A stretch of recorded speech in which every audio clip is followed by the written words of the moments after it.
Hello students, welcome to only UPSC पर मैं अमरीश शुक्ला आपका स्वागत करता हूं। जो फरवरी का महीना होता है हर साल का, वो हमेशा चर्चा का विषय बन जाता है बजट की। क्योंकि बजट में हर व्यक्ति हो, चाहे नौकरी पेशा हो, चाहे बिजनेसमैन हो या कोई किसान है, सब लोग ये देखने की कोशिश करते हैं कि हमें बजट में क्या मिला।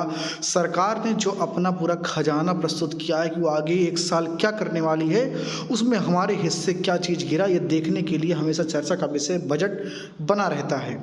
तो इस क्लास में हम बात करने जा रहे हैं बजट के परिचय की, बजट के इतिहास की, कि जो भारत के स्वर्णिम आज़ादी का बजट रहा है उसमें क्या महत्वपूर्ण चीज़ें हैं और जो एग्जाम के पॉइंट ऑफ व्यू से आपके लिए बहुत बहुत महत्वपूर्ण है। तो पूरी बातचीत करेंगे इस क्लास में। जो लोग नए हैं वो चैनल को सब्सक्राइब करेंगे, बेल आइकन को प्रेस करेंगे और only UPSC per day class करेंगे। फ्री में एकदम, क्लास से कुछ भी नहीं लगता है, बस आपको सब्सक्राइब कर लेना है। तो भारतीय संविधान के अनुच्छेद 12 में भारत के केंद्रीय बजट को वार्षिक वित्तीय वितरण के रूप में निर्दिष्ट किया गया है। तो यहीं पर मैं आपको आगाह कर दूं कि भारत के संविधान में कहीं पर भी बजट शब्द का प्रयोग नहीं हुआ है।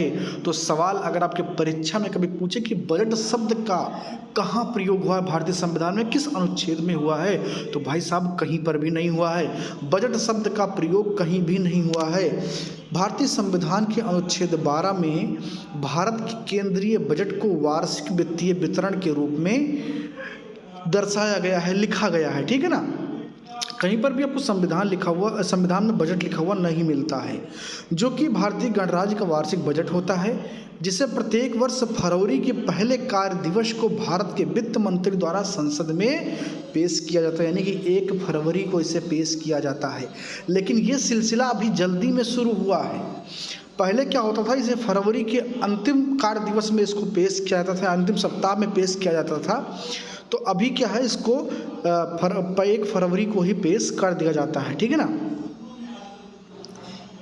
भारत के वित्तीय वर्ष की शुरुआत 1 अप्रैल से इसे लागू करने से पहले बजट को सदन द्वारा इसे पारित करना आवश्यक होता है। पूर्व वित्त मंत्री मोरारजी देसाई ने अभी तक सबसे ज़्यादा 10 बार बजट प्रस्तुत किया है। ठीक है ना। तो देखिए, आप जानते हैं कि जो भारत का वित्तीय वर्ष होता है, फाइनेंशियल ईयर होता है, वो 1 अप्रैल से स्टार्ट होता है। कब? 1 अप्रैल से स्टार्ट होता है और 1 अप्रैल से लेकर के 31 मार्च तक होता है। कब? 1 अप्रैल से 31 मार्च तक होता है भारत का वित्तीय वर्ष, फाइनेंशियल ईयर। तो इससे पहले क्या होता है कि बजट के सारे प्रावधान पास हो जाए, बजट आवंटित हो जाए सरकारी खजाने से, और जिन जिन मदों की बात हुई है उसमें चला जाए। सवाल कई बार पूछता है कि सबसे ज़्यादा बार बजट किसने पेश किया, तो भारत के पूर्व प्रधानमंत्री और पूर्व वित्त मंत्री मोरारजी देसाई ने सबसे ज़्यादा बार 10 बार बजट प्रस्तुत किया है। तो ये एक इम्पॉर्टेंट फैक्ट है, वन डे एग्जाम के लिए आप इसको नोट डाउन करेंगे। अब हम चलते हैं अपने बजट के इतिहास की तरफ। स्वतंत्र भारत का प्रथम बजट 26 नवंबर 1947 को R.K. सनमुखम चेट्टी द्वारा प्रस्तुत किया गया था। बहुत ही इम्पोर्टेंट है। मैं सभी भाइयों बहनों से कहूँगा कि इसको एकदम नोट कर लीजिए, दिमाग में छाप लीजिए, कहीं जगह बना लीजिए। सवाल आपके परीक्षा में पूछा जाएगा, क्योंकि ऐसे ही सवाल तो पूछे जाते हैं। और आपको याद रखना, 26 नवंबर 1947 को पहला बजट पेश किया गया। और किसने पेश किया? वित्त मंत्री कौन था? तो थे R.K. सनमुखम चेट्टी। कौन? R.K. सनमुखम चेट्टी भारत के पहले वित्त मंत्री, और जिन्होंने पहला बजट पेश किया 26 नवंबर 1947 को। ठीक है ना। इसके बाद में जो देखो, जो बहुत महत्वपूर्ण चीज़ें इतिहास की, उन्हीं पर चर्चा करेंगे। नहीं साल दर साल बजट जो पढ़ेंगे तो बहुत लंबा हो जाएगा। बस जो महत्वपूर्ण चीज़ें हैं उसके बाद में हम देखते हैं 1962-63 के अंतरिम बजट के साथ 1960 से लेकर के 1963-64 के वित्तीय वर्ष के लिए केंद्रीय बजट को मोरारजी देसाई द्वारा प्रस्तुत किया गया। 1964 और 68 में फरवरी 29 को अपने जन्मदिन पर केंद्रीय बजट पेश करने वाले एकमात्र मंत्री बने। मोरारजी देसाई का जन्म किस दिन हुआ था, ये बहुत सवाल पूछा जाता है। और हमने कक्षा 5 वाले जो जीके की किताब होती थी ना, उसमें खूब पढ़ा था कि मोरारजी देसाई का जन्म कब हुआ था, 29 फरवरी को हुआ था। ठीक है ना। और उसी दिन इन्होंने उस बजट को पेश किया। देसाई द्वारा प्रस्तुत बजट में 5 वार्षिक बजट शामिल थे। अपने पहले कार्यकाल के दौरान एक अंतरिम बजट और दूसरे कार्यकाल के दौरान एक अंतरिम बजट के 3 अंतरिम बजट प्रस्तुत किया। इस समय वह वित्त मंत्री और भारत के उप प्रधानमंत्री दोनों थे। ये कार्यकाल जो है ये नेहरू के मरने के बाद में, जब इंदिरा गांधी प्रधानमंत्री थी, उस समय की बात है। देसाई के इस्तीफा देने के बाद उस समय की भारत की महिला प्रधानमंत्री इंदिरा गांधी ने वित्त मंत्रालय के पदभार को संभाला। ये बहुत ही इंपॉर्टेंट बात है, कई बार पूछा गया है कि भारत की पहली महिला वित्त मंत्री कौन है, तो वित्त मंत्री नहीं कह सकते, उन्होंने केवल प्रभार लिया था। तो पहली जो वित्त को संभालने वाली महिला है वो इंदिरा गांधी थी, बट वो स्वतंत्र रूप से मंत्री नहीं थी, ठीक है ना, वो स्वतंत्र रूप से मंत्री नहीं थी। तो स्वतंत्र रूप से अगर मंत्री की बात होगी तो निर्मला सीतारमण होंगी आपकी, जो वर्तमान में वित्त मंत्री हैं। इंदिरा गांधी ने क्या किया था, प्रभार ही केवल लिया था, ठीक है ना। और जब जो है इस्तीफा दे दिया था, मोरारजी देसाई ने उनसे अलग हो गए थे, ये उस समय की बात है, ठीक है ना। वित्त पोर्टफोलियो को हासिल करने वाले राज्यसभा के सबसे पहले सदस्य बने थे प्रणब मुखर्जी। वही प्रणब मुखर्जी जो भारत के राष्ट्रपति भी आगे चल करके बने। तो होता क्या था कि प्रणब मुखर्जी से पहले 1982-83 से पहले जो कि इंदिरा गांधी की सरकार थी, आप जानेंगे जो है जब 75 में इमरजेंसी के बाद में जब दोबारा इंदिरा गांधी जीत करके आती, जो 2 साल का सरकार चलता है मोरारजी देसाई, चौधरी चरण सिंह का, उसके बाद में 1980 में जब इंदिरा गांधी जीत के आती हैं तो प्रणब मुखर्जी को वित्त मंत्री बनाया जाता है और वो राज्यसभा से थे। उससे पहले कोई राज्यसभा से वित्त मंत्री नहीं बना था। तो पहले राज्यसभा से वित्त मंत्री बनने वाले कौन थे, प्रणब थे, प्रणब मुखर्जी थे। 1982 से 83, 1983 से 84 और 84 से 85 के वार्षिक बजट को इन्होंने पेश किया, यानी कि 3 बार इन्होंने बजट को पेश किया। उसके बाद में बीपी सिंह की सरकार छोड़ने के बाद में 1987 से 1989 के बजट को राजीव गांधी ने प्रस्तुत किया और माँ और दादा के बाद बजट प्रस्तुत करने वाले वो एकमात्र तीसरे प्रधानमंत्री थे, ठीक है ना। माँ और दादा, आप इसको याद रखेंगे, माँ मतलब इंदिरा गांधी और दादा मतलब जो उनके पिता यानी कि पंडित जवाहरलाल नेहरू।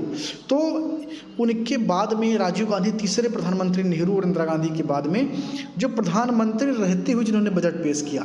ये सवाल भी पूछा जा सकता है आपसे कि प्रधानमंत्री रहते हुए बजट किसने पेश नहीं किया। तो जब आप ये जानेंगे कि पेश किसने किसने किया है तो बहुत आसानी से आप आइडेंटिफाई कर पाएंगे कि किसने नहीं किया है।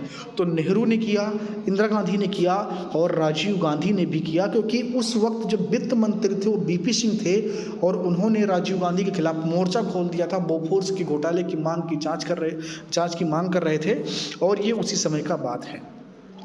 एन.टी. तिवारी ने 1988-89 के लिए बजट प्रस्तुत किया।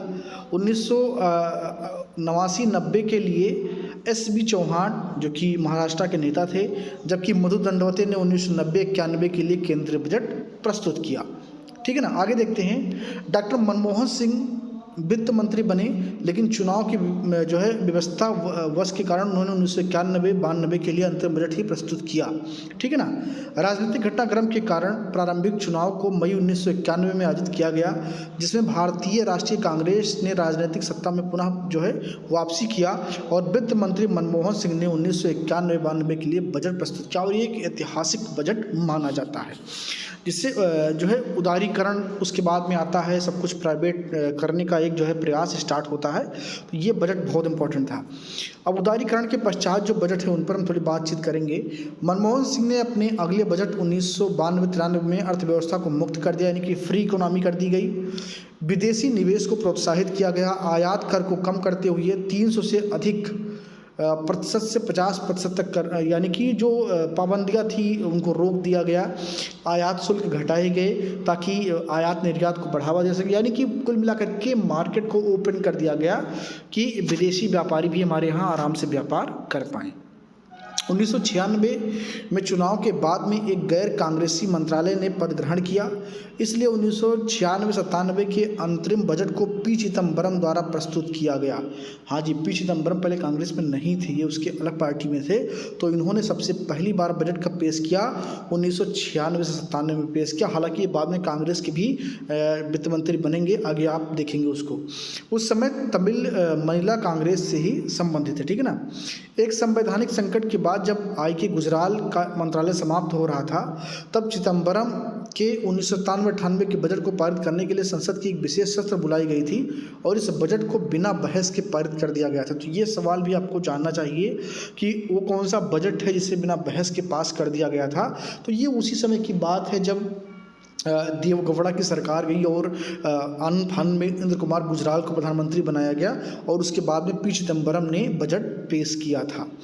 मार्च 1998 के सामान्य चुनाव के बाद, जिसमें भारतीय जनता पार्टी केंद्रीय सरकार का गठन करने वाली थी, तब इस सरकार के वित्त मंत्री यशवंत सिन्हा ने 1998-99 के अंतरिम और अंतिम बजट प्रस्तुत किए। ठीक है ना, जो सरकार अटल बिहारी वाजपेयी की गिर गई थी। ठीक है ना, 1999 के सामान्य चुनाव के बाद सिन्हा एक बार फिर वित्त मंत्री बने और 1999 से 2000, 2002 से 2003 तक चार वार्षिक बजट उन्होंने प्रस्तुत किए।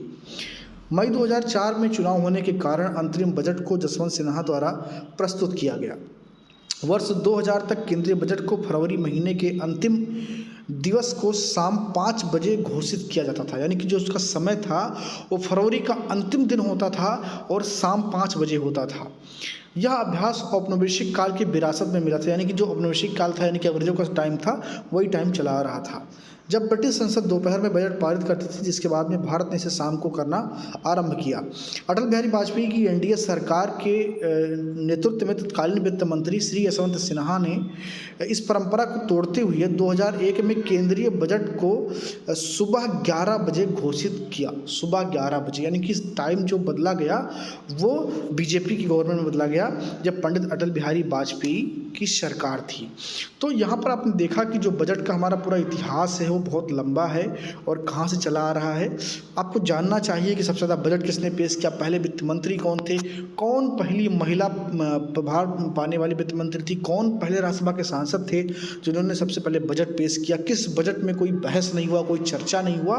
तो ये सारी चीज़ें बहुत ही इंपॉर्टेंट थी, मैंने सोचा कि आपको बताया जाए। अगर आपको वीडियो पसंद आए तो वीडियो को लाइक करिएगा, कोई सवाल संदेह हो तो कमेंट बॉक्स में ज़रूर लिखिएगा और बजट के इतिहास को जान करके आपको कैसा लगा कमेंट बॉक्स में आप ही जरूर लिखेंगे। मिलते हैं अगले किसी वीडियो में। बहुत बहुत धन्यवाद।